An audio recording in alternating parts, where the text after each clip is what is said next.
Escute esta palavra com o pastor Moisés Leopoldino e seja impactado. Deus te chama hoje para despertar o dom que Ele colocou dentro de você. Há um dom de Deus em ti. Chega de viver apagado. Chega de se esconder.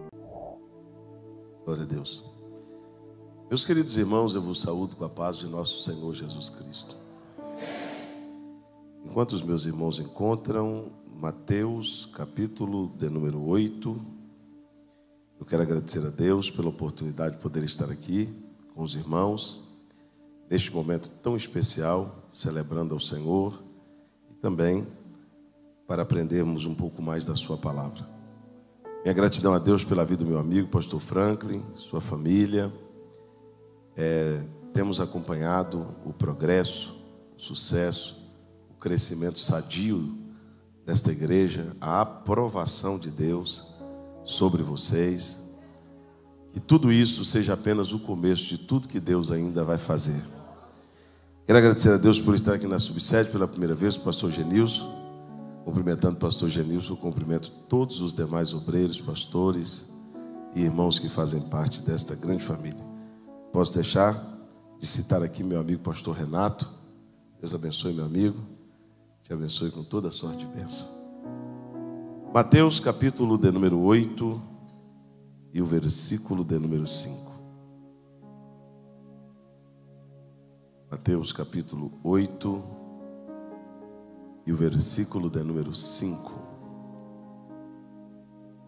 Tendo Jesus entrado em Cafarnaum, um centurião aproximou-se dele implorando: Senhor, o meu servo está na minha casa de cama, ou está na minha casa deitado, paralítico e terrivelmente atormentado. Toda a igreja diga comigo: em casa, deitado, paralítico e atormentado. Jesus lhe disse: eu irei curá-lo. Mas o centurião disse: Senhor, eu não sou digno que entre debaixo do meu telhado, mas diz apenas uma palavra e o meu servo será curado.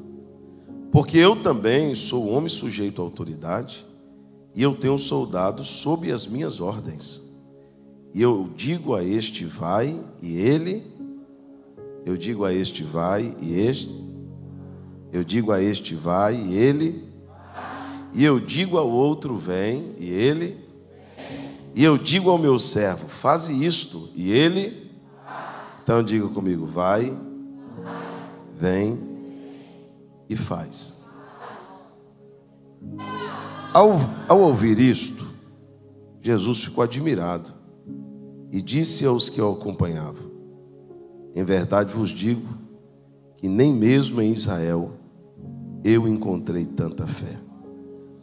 Versículo 13. Então Jesus disse ao centurião: vai e seja conforme você crer.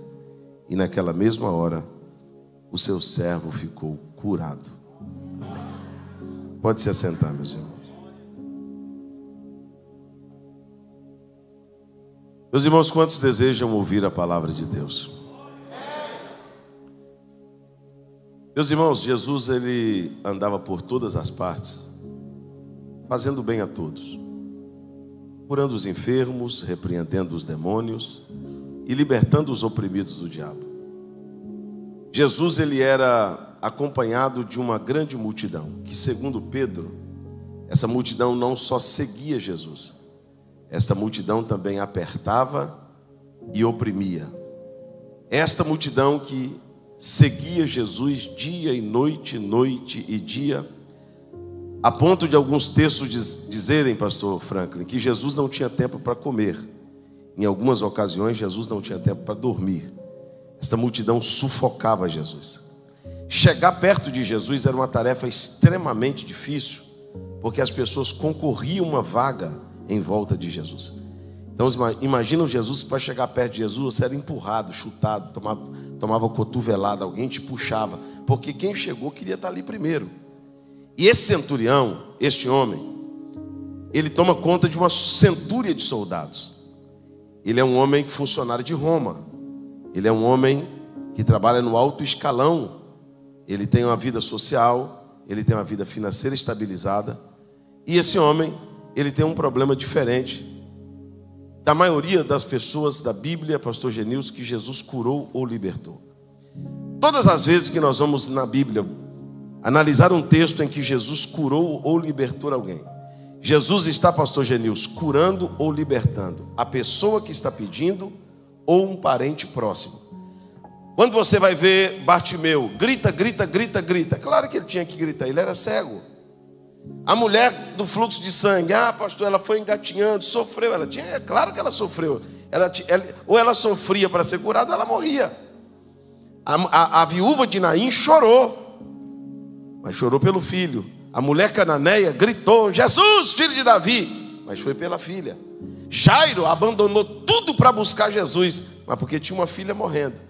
Porque não é difícil buscar um milagre quando ele é para mim, ou quando ele é para um filho meu, para um parente, para minha mãe, para o meu pai. Este texto aqui é completamente diferente. O centurião não está doente. O filho do centurião não está doente. A mulher do centurião não está doente. Quem está doente é o empregado do centurião. Olha, só me escute agora. Eu não sei se aqui quantos patrões tem aqui, quantos empregados tem aqui. Eu quero saber qual é o patrão que fecharia a empresa e iria a pé daqui em Santarém para buscar a cura de um empregado. Você tem 100 empregados, você vai largar tudo para ir buscar a cura de um funcionário. Sabe por que você não faz isso, patrão? Não é porque você é mau, é porque a fábrica não pode parar. Então é mais fácil você colocar uma placa ali e dizer assim, admite-se. Aí você pega aquele que está doente, manda para o INSS ou para o hospital, seja para onde for, e você vai colocar uma outra pessoa no seu lugar. É justo, sim ou não? É justo, é claro que é justo. Porque uma pessoa doente, ela não trabalha. Uma pessoa doente não dá lucro. Uma pessoa doente não faz a coisa andar. Esse centurião foi até Jesus, e esse homem foi um homem, que a Bíblia explicitamente diz só uma vez, porque todos os milagres que Jesus fazia, o texto diz assim, e a multidão ficava admirada, e o povo ficava admirado, porque tudo que Jesus faz deixa a gente admirado, sim ou não? Nesse texto aqui, o povo não está admirado, o centurião não está admirado. Sabe quem está admirado? Jesus. Irmão, Jesus me deixar admirado não é difícil não. Agora, o que eu posso fazer para deixar Jesus admirado? O que eu posso fazer para Jesus ficar admirado com o que eu estou fazendo? Esse homem tomou uma atitude que só Jesus tomaria. Por isso que ele deixou Jesus admirado. Primeiro, ele começa dizendo o seguinte: Senhor, eu tenho um servo. Vamos lá, todo mundo. Eu tenho um servo. Então, o homem é servo. O homem é o quê? Servo. Segundo, pastor Genilson, ele diz assim: o meu servo está em casa. Onde o servo está? Em casa. Se for trazer isso para a igreja, se for trazer isso para o ministério, se for trazer isso para a gente, os servos somos nós, sim ou não? E a casa, onde é? A igreja. Onde é a casa? Então diga para o teu irmão assim: você é um servo e você está na casa. Sim ou não? Só que ele continua, ele diz para Jesus assim: olha, eu tenho um servo, ele está na casa. Aí começa o discurso. Só que ele está deitado. Ele está o quê? Então diga para o teu irmão assim: tem gente que é servo, está na casa, mas está deitado. Agora não, eu vou perguntar só para os patrão aqui, só para quem é patrão. Você pagaria o salário de um funcionário que passa o dia deitado? Paga? Você pagaria o salário de um funcionário que passa o dia todo deitado? Irmãos, olha para mim, eu vou chegar lá, eu só preciso da tua paciência. Por que ele diz para Jesus assim: eu tenho um servo? Diga comigo assim: título. Não, diga mais alto: título. Ele tinha um título de servo, sim ou não? Como eu tenho um título de pastor, você tem um de presbítero, de evangelista, de pastor, pastor presidente. Nós temos um título, temos ou não temos? O diácono, a obreira, a diaconisa. Ele estava na casa ou não? Mas estava deitado. Porque tem gente que tem um título, tem gente que está na casa, mas está deitado. Quem está deitado, ou está cansado, ou está doente, ou está com preguiça. Diga para o teu irmão assim: se você estiver deitado, ou está cansado, ou está doente, ou está com preguiça. Então eu só não vou dizer o que é, porque eu não sei. Você tem que saber porque você está deitado. Tem gente que está deitado por preguiça, sim ou não? Tem gente que está deitado porque está cansado. Tem gente que está deitado porque está doente. Aí ele olha para Jesus e diz: olha, o meu servo está em casa deitado. Porque o diabo, pastor Franco, ele descobriu uma coisa. Satanás, não foi Jesus não, foi Satanás que descobriu. Ele não precisa tirar o título e nem precisa tirar da casa. Não precisa. Pastor, o diabo vai me tirar do altar. Não, para que tirar você do altar? É só deitar você no altar, ué. Pastor, o diabo vai me tirar do louvor. Vai nada, é só fazer você deitar no louvor. Pastor, o diabo vai me tirar do conjunto. Vai nada, para que tirar você do conjunto? Ele faz você continuar com o título. Ele deixa você continuar na casa, mas olha para você e diz assim: continua deitado, preguiçoso. Continua deitado, doente. Continua deitado, cansado. Olha aqui para mim, irmãos. Porque tem gente que tem título, sim ou não? Mas não faz nada. Nada. Tem gente que está na casa, mas não faz nada. Ele está sobrevivendo por causa do título e por causa da casa. Se dependesse de sobreviver do trabalho que ele está fazendo, Jesus chamava ele no departamento pessoal hoje e dava justa causa. Cara, eu estou te abençoando, te salvei, te dei um ministério, chamei você para o santo, e você é esse camarada que só vive deitado. Não. Só que Satanás primeiro deita. Escuta isso aqui. Primeiro ele deita. Primeiro ele. Eu vou chegar lá, paciência. Primeiro ele. Qual é o segundo estágio, pastor? Ele falou para Jesus assim: o meu servo está em casa deitado, mas ele está paralítico. Ou paralisado. Diga comigo, paralisado. Tudo vai começar com uma doença espiritual, com um cansaço espiritual, ou com uma preguiça espiritual. Sabe qual é o avanço de quem está deitado? O próximo passo dessa enfermidade é a paralisia. E o que acontece com uma pessoa que tem título, que está na casa, mas tem paralisado?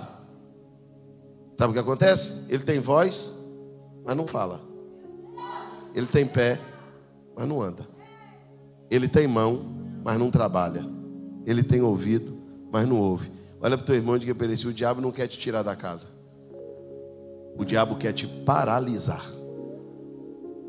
O diabo quer chegar para o profeta e dizer assim: você é profeta, mas não profetiza. Você é pregador, mas não prega. Você é cantor, mas não canta. Você é presbítero, mas não unge o enfermo não, porque se você ungir não vai acontecer nada. Olha, Jesus não vai usar tua mão, Jesus não vai usar teu pé, porque sabe o que mais existe na casa? Escute aqui, irmão, olha para mim. O que falta na casa não é talento. Esses dias eu vi um velhinho orar num congresso de missões, e o velhinho disse assim, um irmão orou antes do velhinho e disse assim: Senhor, levante pessoas. O velhinho pegou o microfone logo depois, pastor Franco, e disse assim: irmão, eu até respeito a tua oração, mas Jesus já levantou. Eu falei: mas se Jesus levantou, esse povo está onde? Ele falou: está por aí deitado. Jesus levantou faz tempo. Você está achando que falta profeta na igreja? Está totalmente enganado. Tem um monte de profeta na igreja, só que a boca deles está paralisada. Ah, pastor, não tem pregador. Tem pregador, você que está achando que não tem. Só que a boca do pregador está fechada. Pastor, não tem gente para evangelizar. Tem, claro que tem gente para evangelizar. Só que o inimigo foi lá e paralisou o pé do evangelista, para ele não andar. Mas hoje Jesus me trouxe aqui para dizer que o deitado vai levantar, o paralisado vai movimentar. Quem acredita nisso? Pegue a mão desse irmão que está ao teu lado e diga para ele: Deus te quer em movimento. Balança a mão dele e diz: desperta o dom que há em ti. Desperta o dom de Deus que há em ti. Até quando nós vamos ficar sofrendo na igreja? Escute isso. Incentivando pessoas que têm vocação, mas não cumpre. Tem dom, mas não usa. Tem chamado, mas não faz. Tem pé, mas não anda. Tem boca, mas não fala. Tem ouvido, mas não ouve. Porque o inimigo conseguiu paralisar muita gente.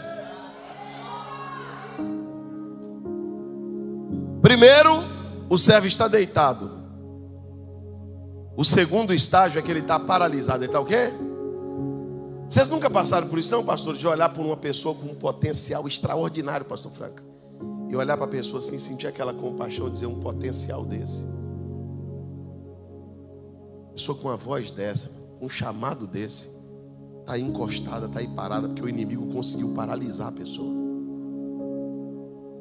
Só que o próximo nível, pastor Renato, primeiro o inimigo deita, depois ele paralisa e depois ele atormenta. O problema sai do físico e vai para o espiritual.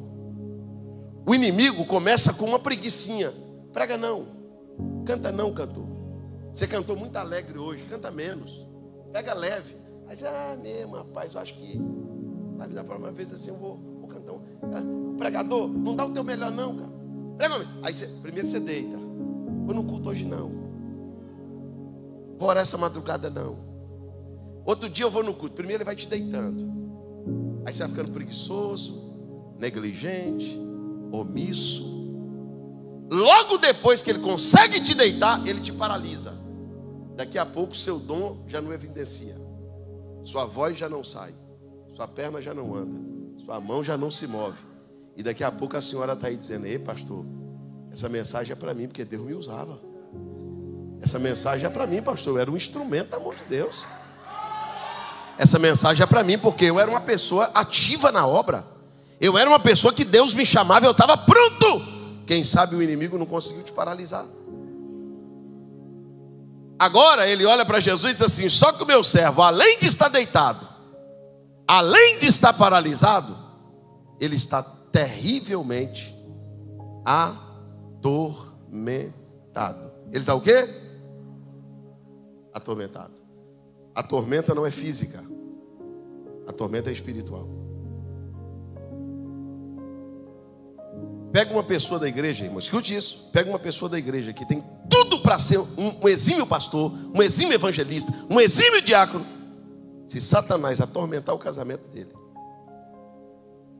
Satanás atormentar a vida emocional dele, se o inimigo criar uma situação de perturbar a vida dele espiritualmente, para atingir o caráter dele, a moral dele, para fazer a mente dele trabalhar de forma errada, daqui a pouco você vai ter um crente dentro da igreja que é servo, que está na casa, mas que está pensando, sabe em quê? Em se matar.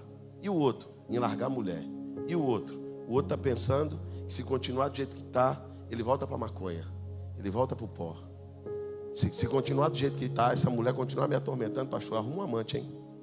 Se esse marido meu continuar do jeito que está, eu largo ele, arrumo outro. Aí já virou tormenta. O problema já não é mais físico, o problema é espiritual. Aí Satanás diz assim: está vendo o problema na casa dele lá? Bota um laço aqui, ó, no caminho dele, ele vai passar aqui. Está vendo o que ela está passando com o marido? Vou colocar um cara para trabalhar junto com ela no trabalho, um laço, uma armadilha para trabalhar junto com ela. Vou derrubar ela, porque aí agora o problema é espiritual. Ele percebeu que conseguiu deitar, conseguiu paralisar e agora atormentou. Agora eu pergunto para os irmãos: pastor, então esse servo não vale nada? Um servo deitado, paralisado e atormentado? Ah, mas se ele não vale nada, por que o centurião largou tudo para ir até Jesus? Mas se ele não valia nada, por que o centurião não contratou outro? Queria ele. Se ele não valia nada, por que o centurião deixou os 99 lá e falou para Jesus assim: eu vou lá recuperar um? Eu vou te dizer por quê. Levanta comigo as duas mãos aos céus. Porque o inimigo não tenta nem deitar, nem paralisar e nem atormentar um servo inútil. Ele só faz isso com servo em potencial. Se você está enfrentando uma batalha contra o inimigo, é porque ele viu que quando... Não, levanta a mão, é agora que eu vou falar. Pastor, por que o inimigo quer me deitar, me paralisar e me atormentar? Porque quando você está de pé, quando você está em movimento e quando você está sem tormento, a máquina funciona. Quando você está bem com Deus, ninguém te segura. Quando você está bem com Deus, você é cheio do Espírito Santo. Quando você está bem com Deus, você é um trator. Você é cheio de ideia, de estratégia. Quando você está bem com Deus, o negócio contigo funciona. E o inimigo, sabendo que funciona, ele tentou criar uma estratégia para te deitar, para te paralisar e para te atormentar.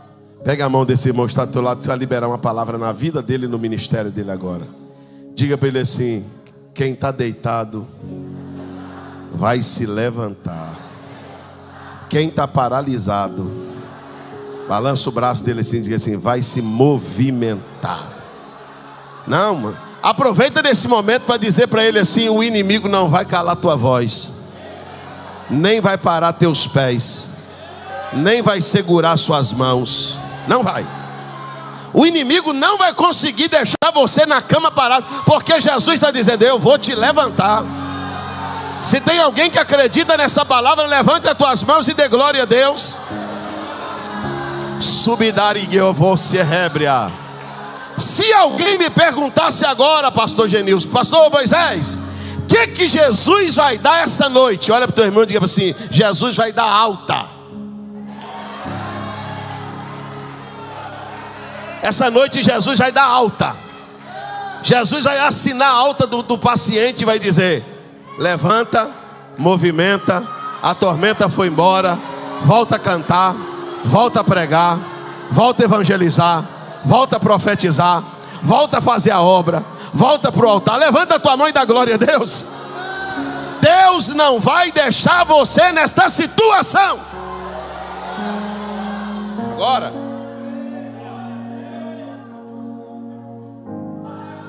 escute. Chorai-me entre vós e a remia. Eu fiquei lutando, irmãos. E olha que tem quase 30 anos que eu prego essa Bíblia. Mas tem dia que a gente lê a Bíblia e parece estar lendo pela primeira vez. Eu fico vendo umas pessoas que entendem demais a Bíblia. Eu conheço tudo. Eu falo: rapaz, eu queria ser assim. Eu não sou assim. Tem dia que eu leio de novo. Jesus, entendi não. Como é que um homem vai buscar a cura de um homem que só dá problema para ele? Só dá prejuízo para ele. O homem está deitado, paralisado, atormentado. E o centurião quer ele. Eu quero que o Senhor cura ele. Pastor Renato, demorou um tempinho, mas eu entendi.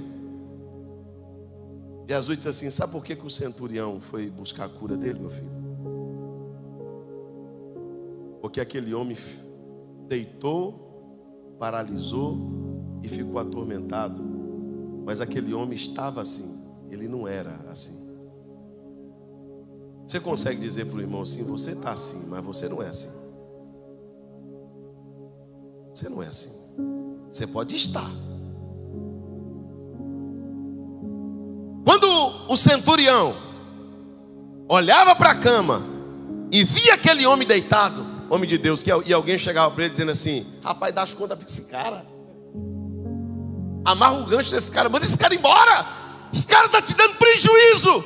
O centurião chamava quem estava falando, dizendo assim: rapaz, você sabe quantos anos que esse cara trabalhou para mim?